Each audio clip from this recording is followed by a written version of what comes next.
Pernahkah kita bertanya, bagaimana sebenarnya agama Kristen dilihat dari sudut pandang Islam? Apakah Islam mengakui Yesus? Apakah ada benang merah antara ajaran Yesus dan ajaran Nabi Muhammad? Mengapa dalam Al-Quran, Maryam atau Maria justru mendapatkan satu surah khusus yang tidak dimiliki wanita manapun? Dan benarkah umat Kristen disebut sebagai ahli kitab yang dihormati dalam Islam?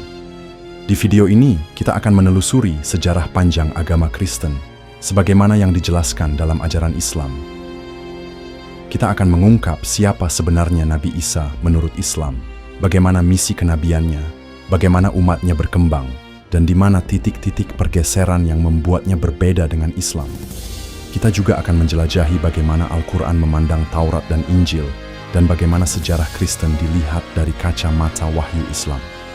Video ini bukan untuk menyerang keyakinan manapun, melainkan untuk memperluas wawasan sejarah dan teologi dari sudut pandang Islam, berdasarkan Al-Quran, hadits, serta tafsir para ulama.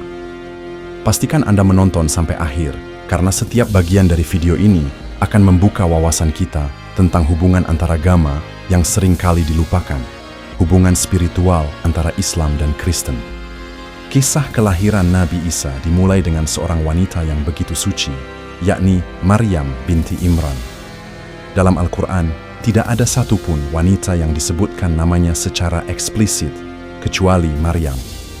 Bahkan satu surah khusus, surah Maryam, diberi nama sesuai dengan namanya, sebuah penghormatan luar biasa terhadap kedudukan spiritual Maryam dalam Islam.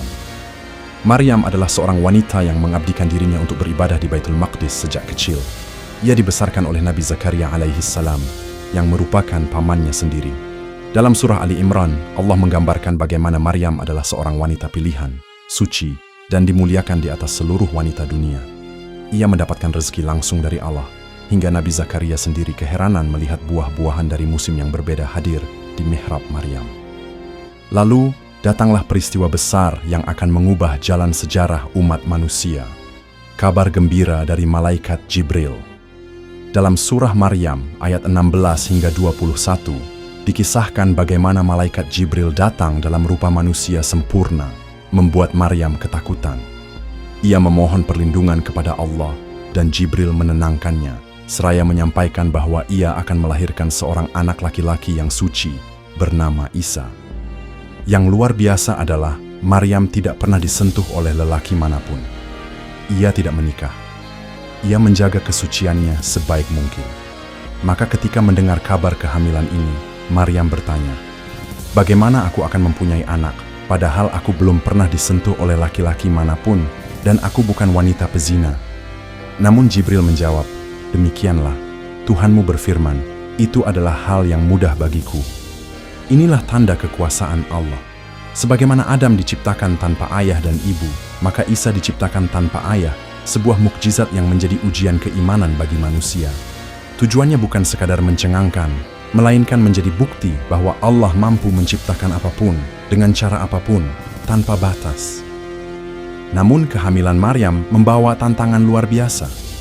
Ia mengasingkan diri, menjauh dari kaumnya, dan mengalami beban psikologis yang mendalam.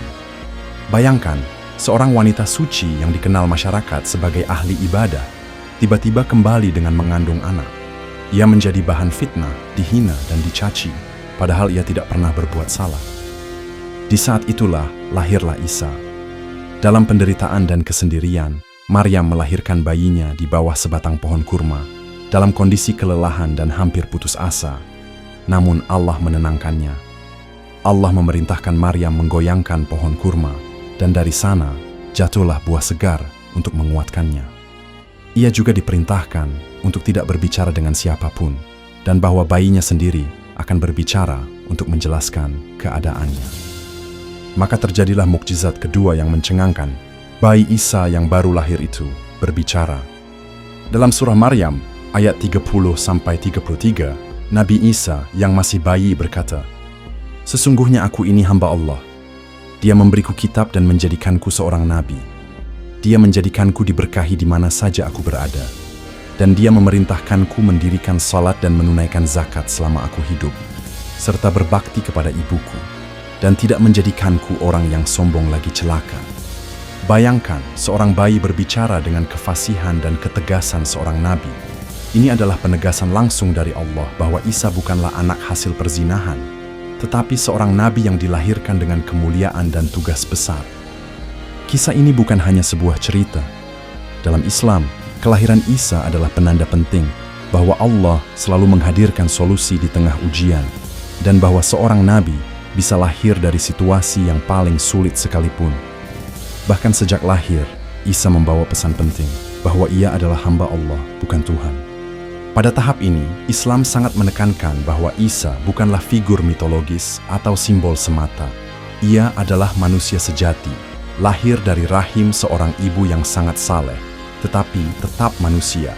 Ia diberi wahyu, diberi kitab Injil, dan diangkat sebagai nabi, sebagaimana Nabi Muhammad diberi Al-Quran dan kenabian. Ini adalah bentuk kontinuitas dalam risalah kenabian yang dimuliakan dalam Islam. Kita juga harus memahami bahwa kelahiran Isa dalam Islam bukan hanya mukjizat biologis, tetapi mukjizat spiritual. Ia lahir bukan dalam gemerlap istana, bukan dari keturunan bangsawan, tapi dari seorang wanita suci yang disalahpahami masyarakat. Inilah pesan penting dari Allah, bahwa kebenaran tidak selalu lahir dari tempat yang dihormati dunia, tapi dari ketulusan dan keikhlasan hamba-hamba pilihannya. Kisah ini menjadi dasar penting dalam memahami sejarah Kristen menurut Islam. Karena dari sinilah perjalanan agama Kristen bermula, yakni dari risalah yang dibawa oleh Isa putra Maryam, bukan sebagai Tuhan, tapi sebagai nabi dan hamba Allah. Dan sejak awal, risalah ini telah ditandai oleh perjuangan, fitnah, kesendirian, dan penolakan. Namun di balik semua itu, ada cahaya petunjuk yang tetap menyala, cahaya Tauhid. Salah satu perbedaan fundamental antara ajaran Islam dan Kristen adalah posisi Nabi Isa. Dalam Islam, Isa adalah nabi dan rasul, bukan anak Tuhan, apalagi Tuhan itu sendiri. Al-Quran menolak secara tegas doktrin Trinitas. Dalam surah Al-Ma'idah ayat 72-75 disebutkan bahwa mereka telah kafir yang berkata, "Sesungguhnya Allah adalah Al-Masih putra Maryam." Nabi Isa sendiri, menurut Al-Quran, akan menyangkal penyembahan terhadap dirinya saat hari kiamat, dan akan berkata bahwa ia tidak pernah mengajarkan untuk disembah, tetapi hanya menyeru pada penghambaan kepada Allah semata. Islam memandang ajaran Nabi Isa sebagai kelanjutan dari risalah Nabi Musa dan sebagai pelurus penyimpangan dalam ajaran Bani Israel yang telah mencampurkan hukum Taurat dengan tradisi buatan manusia. Isa membawa Injil, kitab petunjuk yang menyempurnakan Taurat, dan bukan menggantikannya secara mutlak. Ketika Isa menyampaikan risalahnya, sebagian umat Bani Israel menerima, sebagian lain menolak dan bahkan ingin membunuhnya. Dalam Islam, Isa tidak disalib. Ini poin penting dalam sejarah Kristen menurut Islam. Dalam surah An-Nisa ayat 157, Allah menjelaskan bahwa mereka tidak membunuh Isa, tidak pula menyalibnya, tetapi diserupakan bagi mereka. Dengan kata lain, seseorang yang mirip dengan Isa disalib, sementara Isa sendiri diangkat ke langit oleh Allah dan akan kembali di akhir zaman. Konsep ini sangat berbeda dari doktrin penebusan dosa dalam Kristen. Para pengikut setia Nabi Isa dalam Islam disebut Al-Hawariyun. Mereka adalah kaum mukmin yang setia kepada ajaran Tauhid. Namun setelah kepergian Isa, ajaran itu mulai tercampur dan bergeser melalui pengaruh-pengaruh Romawi dan filsafat Yunani. Pasca diangkatnya Nabi Isa, pengikutnya mengalami tekanan hebat. Namun pada abad keempat Masehi, Kaisar Konstantinus dari Romawi menerima agama Kristen, meskipun yang diadopsi adalah versi yang telah mengalami modifikasi, termasuk doktrin Trinitas dan keilahian Yesus. Islam memandang masa inilah sebagai awal dari pergeseran besar yang menyebabkan agama yang semula murni bertauhid berubah menjadi agama yang menyembah manusia sebagai Tuhan. Injil pun tidak lagi berada dalam bentuk asli. Islam menyebutkan bahwa Injil yang ada sekarang adalah hasil rekonstruksi, bukan wahyu asli yang diterima oleh Nabi Isa. Al-Quran menyebut istilah tahrif, yaitu perubahan atau distorsi terhadap kitab-kitab terdahulu.